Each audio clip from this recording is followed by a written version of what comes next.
Welcome back to Hot Air with me, Joshua Robert. And today we're doing something that honestly feels kind of necessary. Because if you've opened social media, which chances are that you all have, like if you looked at the news, if you checked your phone, accidentally clicked on comments under literally anything, or simply existed on the internet for more than 7 minutes recently, it can start to feel like the world is just one giant dumpster fire that is rolling down a hill. Sometimes the headlines are very heavy, sometimes they're stressful, and sometimes you finish scrolling and suddenly need emotional support and some fucking snacks and probably a cocktail. So, today, we're going to change the energy a little bit because this episode is all about good gay news. I should really get a jingle for that. We're talking about good gay news, okay? We are taking a trip around the world and highlighting positive news stories happening within the queer community that deserve a little attention and honestly deserve a lot of celebration too. And because we're about to go into Pride Month, so duh. We're going to talk about Poland officially recognizing its first same-sex marriage, two gay farmers changing perception in rural America, one vegetable at a time, probably eggplant. Spain creating its first global LGBTQ plus rights envoy, and Alex Consani making history in fashion. We are getting progress, representation, community, visibility, success stories, and proof that while the world can absolutely feel chaotic, and it is, there are still really amazing things that are happening too, things that we don't often focus on. And before we jump in, don't forget to follow me on Instagram and TikTok at _HotAirPod, where you can keep up with clips from the show, behind the scenes content, some tools, little snippets of upcoming episodes, all the chaos in between. And you can also visit hotairwithjoshuarobert.com, where you can shop my merch, submit your listener stories, and send in your topic suggestions. And then you can become a future part of Hot Air on a future episode. I need to do a listener story episode ASAP. So grab your coffee. If it's the AM, grab your wine. If it's afternoon, or if it's Sunday, you can drink wine anytime. Grab your emotional support iced latte. I have mine. And let's remind ourselves that not every headline has to end in stress and anxiety, okay? Let's hit it. HOTAIR, hot takes therapy, no filter. Say what I mean. HOTAIR, let's be real. You're listening to Hot Air. And before we get into this, my dog is here today. And it's kind of funny. I'm watching her on the screen, and there's like one eye and one ear that is showing. She's very cropped out, but sometimes she's like a noisy little chihuahua, like not a barky one. She just does like some weird, weird noises. So if you hear anything crazy, it's her. I'm not relieving myself. And she might come say hi at some point in the episode. So perhaps she'll make a cameo, but she's just being a little cutie resting over there. All right, so I want to start today's good gay news segment with something that at first sounds like a very small headline, but the more that you sit with it, the more you realize this is actually a huge deal. Poland recently registered its first officially recognized same-sex marriage. And I know that some of you are probably having like the same reaction I had when I saw that at first. I was like, wait, first in 2026? Like, babe, what year are we in right now? Like, if you're thinking that, same, okay? Because I think when you live in certain places, especially cities where pride flags are hanging in store windows year round, we're seeing same-sex couples holding hands is not something that anyone even thinks twice about in certain parts, okay? This is a positive episode. You start to assume that the rest of the world is moving at the same speed everywhere, and you're thinking like, okay, we figured this out, we're progressing, and then you leave West Hollywood, or you leave Hillcrest, or you leave the Village in New York, and you realize that is not the case. But then stories like this remind you that reality is a little bit more complicated than just everyone being okay with everyone being gay. Poland has had a pretty difficult relationship with LGBTQ rights over the years, okay? There have been years of political tensions, conservative policies, debates around visibility and equality, and there was even international attention surrounding areas that became known as LGBT-free zones, which, first of all, I still need someone to explain to me what that even means. I know what it means, but like explain to me why. Like imagine walking into your neighborhood and seeing a sign that's like, this area is free of iced coffee, personality, and fun. And no glitter, please. Like it's giving weird energy. It's giving someone took the aux cord and played motivational speeches instead of music. But like behind all of that, behind the politics and the headlines and debates, there have also been countless LGBTQ people and activists continuing to push for change, continuing to advocate, continuing to fight for recognition and equal rights in Poland. And here's something that I think that we forget when we hear phrases like marriage equality or legal recognition. Those terms start sounding like paperwork, right? They sound like government language, like you're reading terms and conditions before updating your iPhone. Like you hear it and you go, okay, sure, that's important. Whatever. It kind of like just floats on by. But behind every single one of these headlines are actual people, real couples, real relationships, and real lives. And it's hard for us to do sometimes, but like try to put yourself in these people's shoes. Imagine being with someone for 10 years. Imagine building an entire life together, sharing rent, buying furniture, fighting over whether 72 degrees is comfortable or if one of you apparently enjoys living inside a meat locker. Like imagine adopting a dog together, celebrating birthdays, planning vacations, creating traditions, building memories, even raising children for some queer couples. Imagine doing all of these things every other couple does, and then having your government look at that entire life that you have built and essentially go like, "Interesting friendship." Like, legally, friendship. And I go, "Excuse me? Sir, they own matching robes, okay, and share a Costco membership." Like, nobody casually splits custody of a French bulldog named Kevin as friends, okay? Let's be fucking serious for a second. That would be a cute name for a bulldog, Kevin. Adding it to my list of animals to adopt, okay? These things are not just symbolic. Marriage recognition isn't simply about saying, like, cute, like, we approve. It affects real life things that people rely on every single day: hospital visitation rights, taxes, inheritance, medical decisions, legal protections, family rights, things that most people don't even have to think about because they assume they'll automatically have them one day until suddenly they do not. And I think that's why moments like this matter so much because someone out there, somewhere out there, someone saw this headline and thought, like, maybe one day that's going to be me. Like maybe someone who's been quietly sitting there thinking, like, this will never happen where I live, suddenly felt this tiny little shift inside themselves. Maybe they felt a little bit of hope, like, oh, this can be a reality. And I love stories like this because progress doesn't always arrive like looking insanely dramatic. I think we imagine social change as this giant movie scene where music starts swelling in the background and people are standing in the rain delivering emotional speeches where like someone screams, "This changes everything." But most of the time, that's not what it looks like.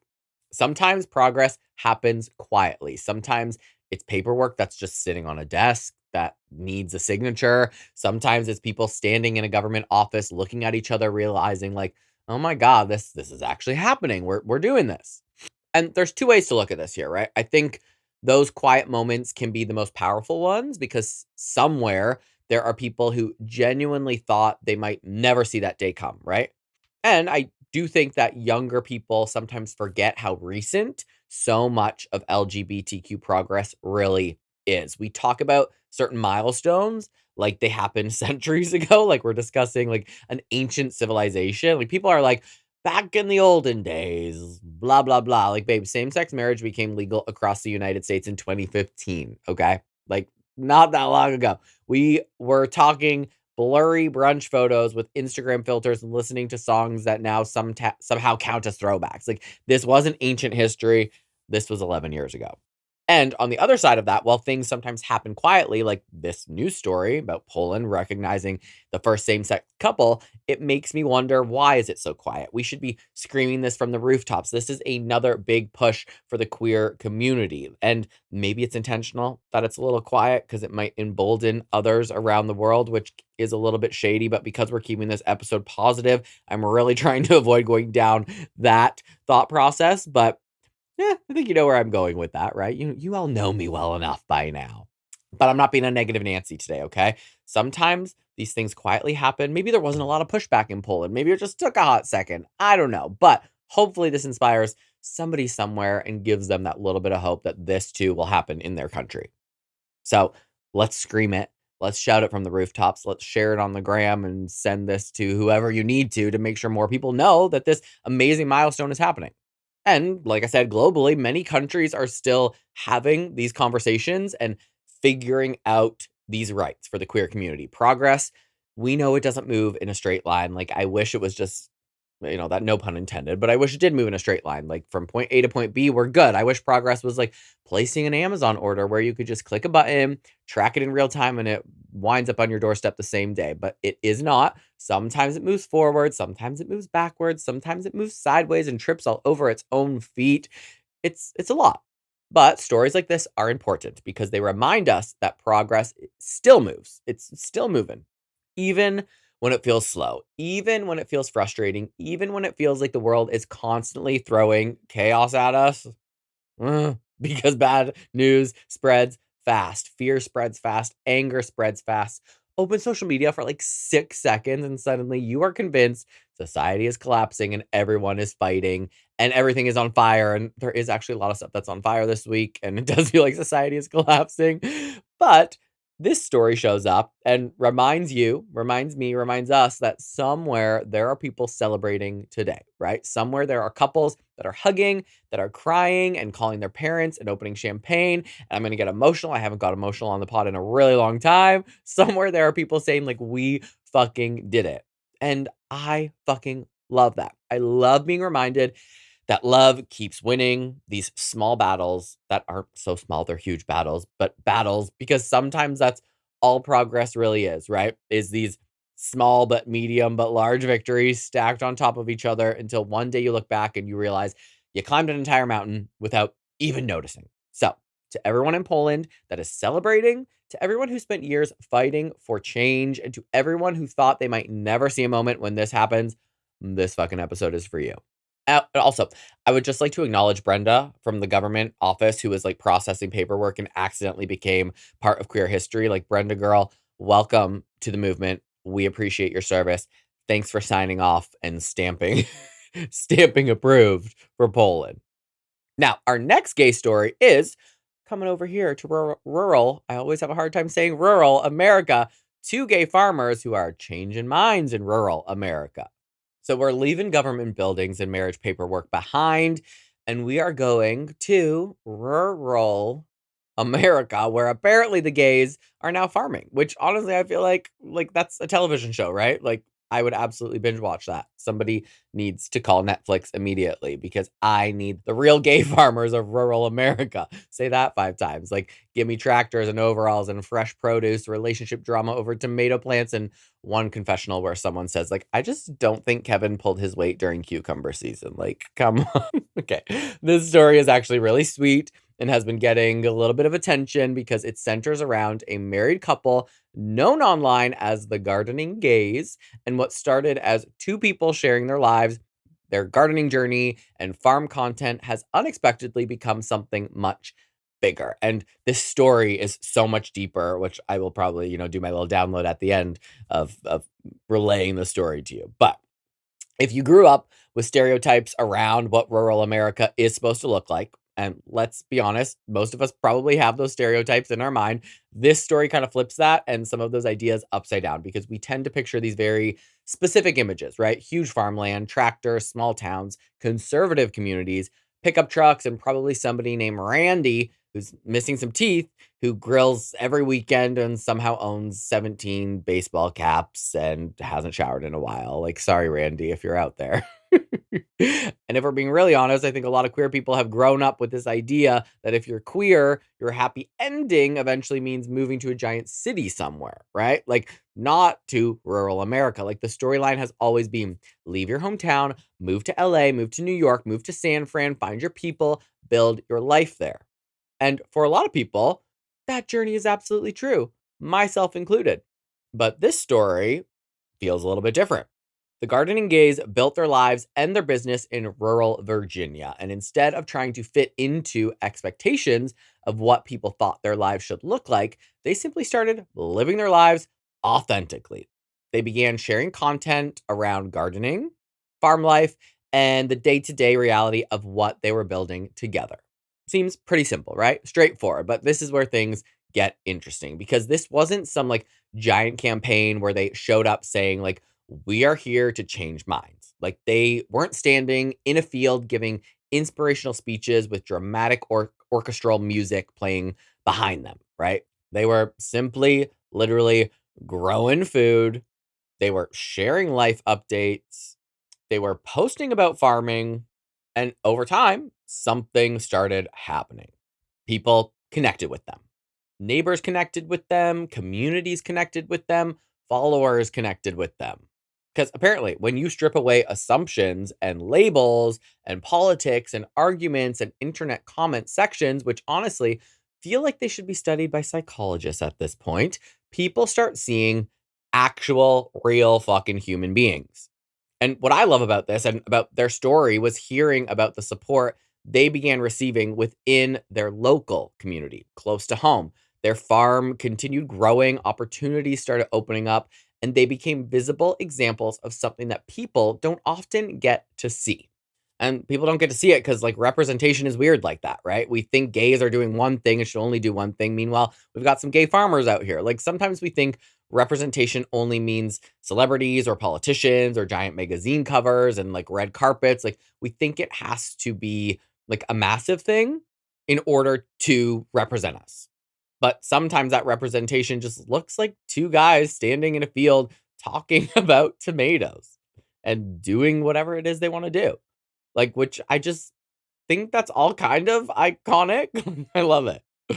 Visibility doesn't always happen in like giant movements or like, representing the entire community. Sometimes it's like a quiet little thing.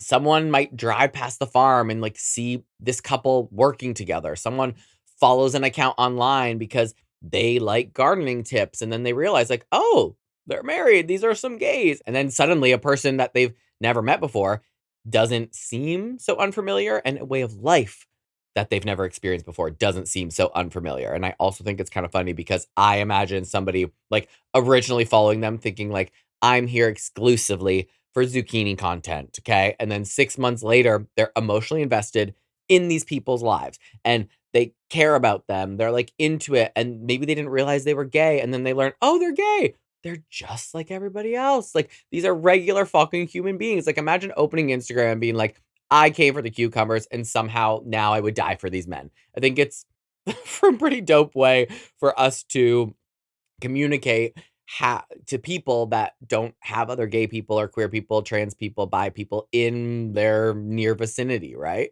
Relating to them using things that they might be passionate about, if that makes any fucking sense at all.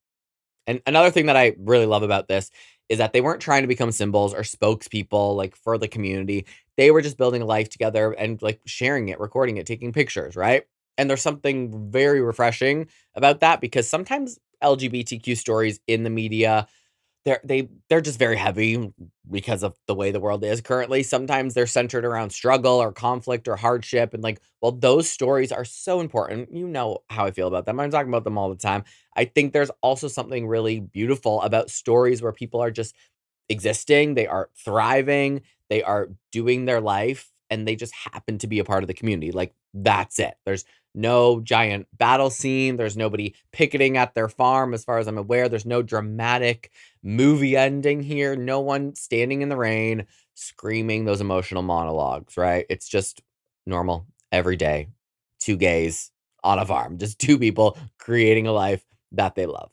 There's also the part about people scrolling through Instagram or social media, wherever they're finding the gardening gays and accidentally getting exposed to that joy. Like, social media is chaos. It's like dark. It's tough sometimes. Like, somebody's getting canceled here, somebody's fighting there. There's another disaster. And then randomly you're like, oh, two men smiling beside vegetables that they grew together. I mean, I guess I did say they might not know that they're gay, but their names are the gardening gays. But like, you never know. People look past the handle sometimes. Like, give me that energy. Like, give me a little bit of positivity here because there's a lot of heaviness, peeps. Give me carrots and happiness. Give me tomatoes and emotional stability. Give me gay farm content in a wholesome, like, family rated way. Because, like, I genuinely think the world needs more stories like this, okay? And also, not to make assumptions, but I know for a fact those vegetables are probably thriving. I don't have any evidence for that. I just feel like anyone that is capable of producing incredibly organized, beautiful, aesthetically pleasing produce,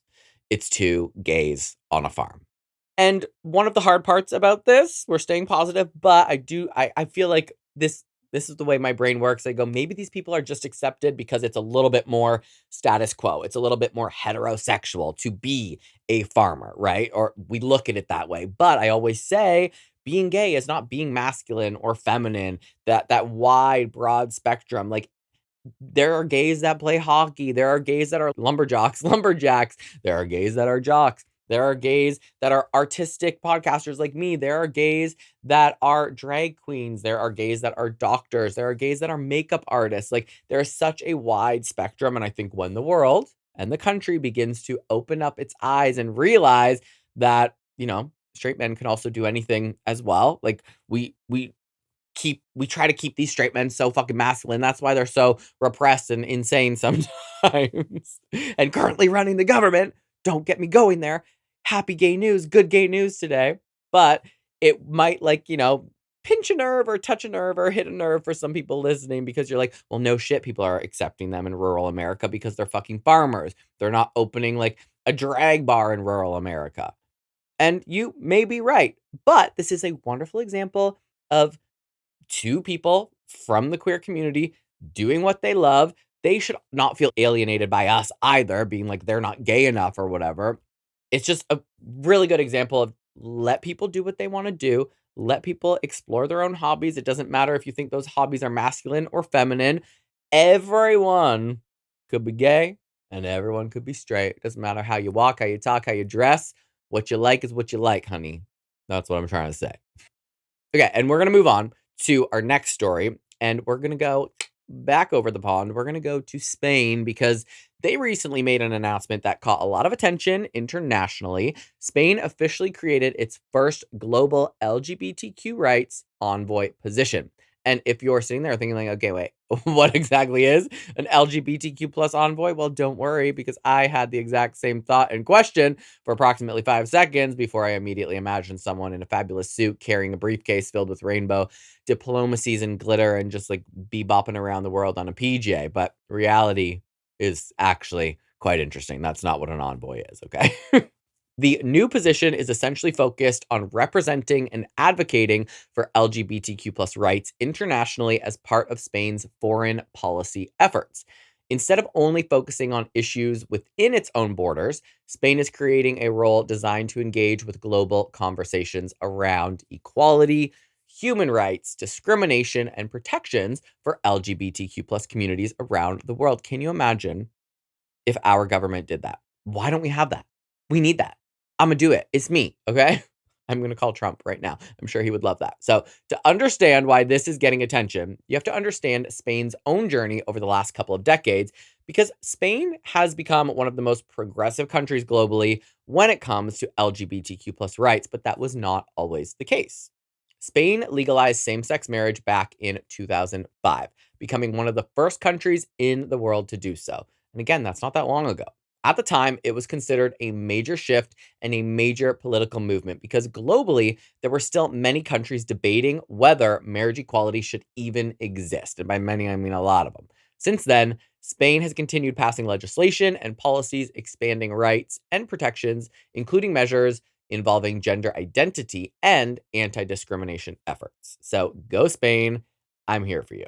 So now, Spain appears to be taking another step, but this one is different because it moves beyond internal policy and starts looking outward. The idea behind an envoy position is not necessarily to function like one person flying around the world with a rainbow cape, solving every problem overnight like I thought it meant. It is more about representation, international partnerships, conversations with governments, and making LGBTQ plus rights part of broader discussions around human rights and diplomacy. Again, I'm here for it. Because when people hear foreign policy, I think that most of us imagine like very serious rooms with long tables and tiny microphones, water glasses that no one's drinking out of, and people discussing economics, security issues, wars for 6 hours while everyone tries not to fall asleep, right? We've seen it in movies. Like, how else would we know? But human rights have increasingly become a part of those conversations too. So, issues involving equality, discrimination, freedom, and legal protections are often discussed internationally because they affect real people and real communities. Countries regularly cooperate on topics involving education, public health, labor rights, humanitarian issues, and social protections. And sometimes LGBTQ plus rights have become part of those broader conversations in many places. Certainly not enough places, but sounds better than none. And what makes this story interesting is that this isn't simply like Spain making a statement for itself.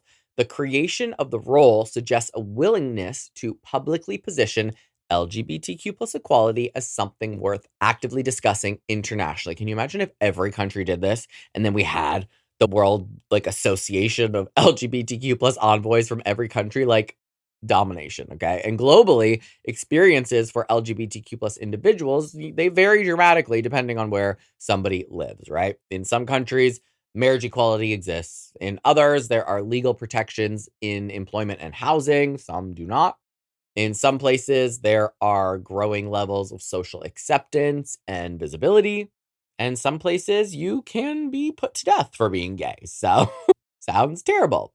People face restrictions and legal challenges in a lot of countries just for being part of the community. So, this new envoy role enters a very complicated international landscape. The position can involve meeting with organizations, participating in international discussions, helping coordinate policies, and maintaining dialogue around queer rights and queer issues. It becomes part diplomacy, part advocacy, and part relationship building. And honestly, relationship building might be one of the biggest parts of it because international change rarely happens overnight. Most major and important changes happen gradually through conversations and partnership and continued pressure over time. And I also love the mental image that this creates, like the little global LGBTQ plus rights envoy. The global queer rights envoy sounds like so important. It sounds like a position straight out of a political drama series. Another one right to Netflix. Like that would be such a dope show. Like imagine introducing yourself at a dinner party, right? I'm like, hey, I'm Josh. Like, oh, okay. What do you do? I'm a global envoy. They'd be like, what? Excuse me? Global envoy? Pardon-moi? And, like, suddenly everyone else at the table sounds boring, right? You're like, "Oh, cool, Ted, you work in accounting. I am an LGBTQ plus global envoy, honey." Maybe I'll add that to my manifestation list. Meanwhile, that envoy, right? It's like you report directly to the Avengers. I'm so here for it. But okay, joking aside, the creation of positions like this reflects something that is larger that is happening globally, which is the recognition that LGBTQ plus issues are increasingly being viewed through broader human rights conversations rather than isolated domestic issues. And what I thought was interesting reading about this story was that it wasn't framed as a reaction to like a single event or controversy that happened. It was positioned more as an effort to establish a long term role and a continued commitment to international engagement. It's not like some wild event happened and they were like, we need this. This is almost like preemptive, right? Because sometimes the biggest stories like are not again the loudest stories. Sometimes they are administrative announcements because they want to be ahead of the game on the ball. Things that initially sound small until you realize those structures often create this very long term impact over time. Like once something exists institutionally, it creates opportunities for future conversations, future partnerships, and future work that can continue beyond a single news cycle. So, while this may not have come with fireworks or giant celebrations in the streets, it definitely became one of those stories that made people stop and go like, "Wait, that's actually really interesting," including myself. I was like, "Huh, why don't we have this? I don't think we have it. If we did, fucking Trump canceled it." But I think that's exactly why it earned a place on today's Good Gay News roundup. Like, this is so cool. And I am submitting my hat in the ring for, well, I guess I'm a Canadian citizen, but maybe America, Canada or America. I will represent North America as the global gay envoy of North America. Perfect. Count me in.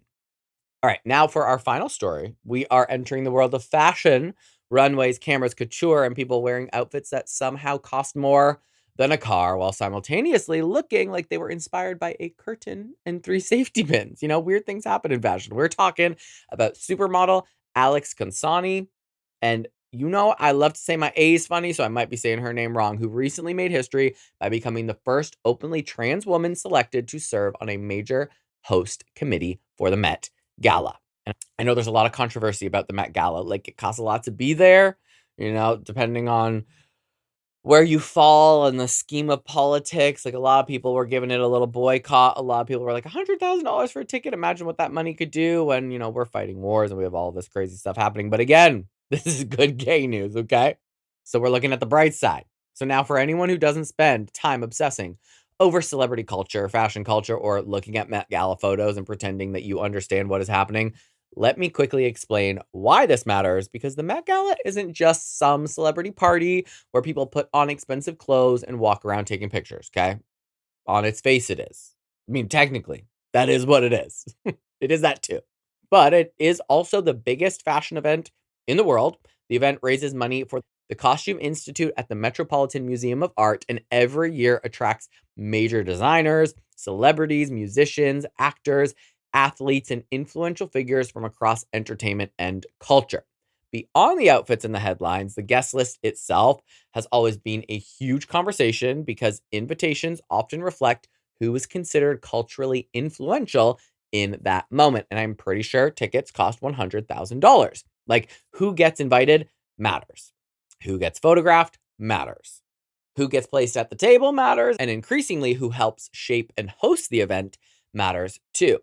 So Alex Consani has been building a major presence in the fashion world over the past several years and has become one of the most recognizable faces among a new generation of models. Beyond runway appearances and fashion campaigns, she's also built a huge audience online through social media where a lot of people first discovered her personality. Because here's the thing that's interesting about Alex's rise. She didn't just appear out of nowhere as this polished fashion industry figure. People connected with her because of her humor, her personality, and authenticity long before many people knew her primarily as a high fashion model. She developed a following online where people loved her chaotic humor, her self awareness, her ability to make fun of herself. Then, alongside that online growth, came increasing visibility in fashion spaces, campaigns, and major runway opportunities. And of course, eventually, those worlds started colliding. And years ago, fashion conversations around trans representation often focused on whether trans models would even be included in major campaigns or runway shows at all. The discussion was usually centered around visibility and access. Would there be representation? Would there be opportunities? Would there be space at the table? And stories like this suggest a different kind of shift happening because this isn't simply about appearing in front of the camera.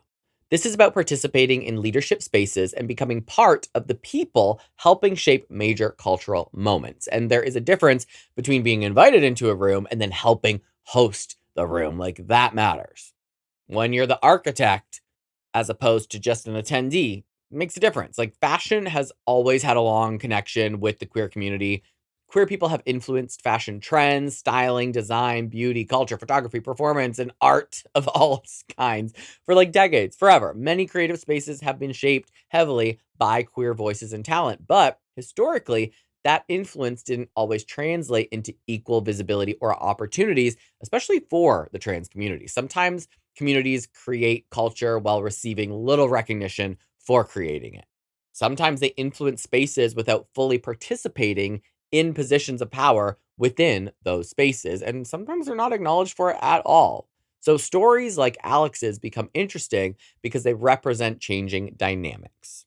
Alex herself has become known for feeling refreshingly human with an industry that can sometimes feel very intimidating from the outside. Fashion can often seem so very serious. Like, everyone looks mysterious, everyone looks expensive, everyone looks like they know something that you do not know and you may never know. Like, you look at runway photos and think, like, am I supposed to understand this? Like, sometimes it goes over your head. Is it art? Is this fashion? Is this person okay? Meanwhile, Alex built a lot of her audience through humor and relatability, which made people feel connected to her before they were even paying attention to the fashion side of her career. And again, it's similar to the farmers, right?